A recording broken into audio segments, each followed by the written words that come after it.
2 of weather and climate. Topic is climate zones. The world is divided into 3 climate zones or heat zones: torrid zone, temperate zone, frigid zone. Climate zones: area with similar climatic conditions grouped into different climatic zones based on the heat received from the sun. These zones are also known as heat zones. The climate zone: lines of latitude divides the globe into 3 distinct climates. As you know, North Pole and South Pole. Equator, Tropic of Cancer, you all know these. Now, torrid zone: between Tropic of Cancer and Tropic of Capricorn. It is located between Tropic of Cancer and Tropic of Capricorn.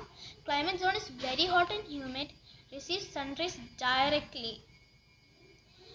Temperate zone: Tropic of Cancer to the Arctic Circle in the northern hemisphere. Tropic of Capricorn to the Antarctic Circle in the southern hemisphere. Receives slanting rays of the sun, not directly slanting way, neither too hot or neither too cold. Frigid zone: area around the poles is known as frigid zone. Region between the Arctic Circle and the North Pole in the northern hemisphere. Region between Antarctic Circle and South Pole in the southern hemisphere hardly receives any sunlight, means like don't receive any sunlight. Snow covers the areas throughout the year. Climate in the frigid zone is extremely cold. Linked to real life: weather change from time to time. It affects the daily life of people. We experience different type of climate all over the world. Now answer the following questions. Give one major difference between climate and weather. Weather is the condition of our atmosphere over a short period of time at a particular place. Climate of a region is the sum total of its weather conditions over a long period. Name the climatic zones of the world: torrid zone, temperate zone, frigid zone. List 3 important factors that determine the climate of a place. Answer: distance from the equator. The climate of a place is affected by the distance from the equator. The places near the equator are much hotter because they receive more sunlight. Towards the poles, the sun rays become slanting and cover a large area. So the polar regions experience cold climate. Altitude: the places at lower altitude are hotter than the places at the higher latitude. Hilly areas. Altitude: distance from the sea. The places near the sea have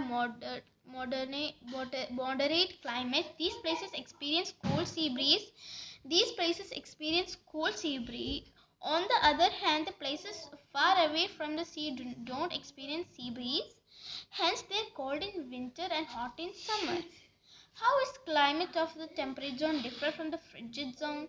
The temperate zone receives the slanting rays of the sun, and therefore this zone is neither too hot or too cold. The frigid zone hardly receives any sun. Snow covers the area throughout the year. Therefore, the climate in the frigid zone is extremely cold. Why do the regions near the equator receive more heat? The equator is close to the sun and receives heat directly from the sun. The sun rays come and fall directly on the equator, making it hot and wet. How does the humidity of the region affect its climate? The moisture content of water vapor present in the air is known as humidity. It affects the climate of the place and it causes rainfall in very cool places. Humidity causes snowfall instead of rainfall. How does the wind affect the climate of an area? The wind that blows from the sea to the land is called onshore wind or sea breeze. These winds carry moisture and bring rain to coastal areas. The wind that blows from land to sea is called the offshore wind or land breeze. The offshore wind blows from warm areas will be warm and dry, and winds blowing from cold areas will be cold and dry.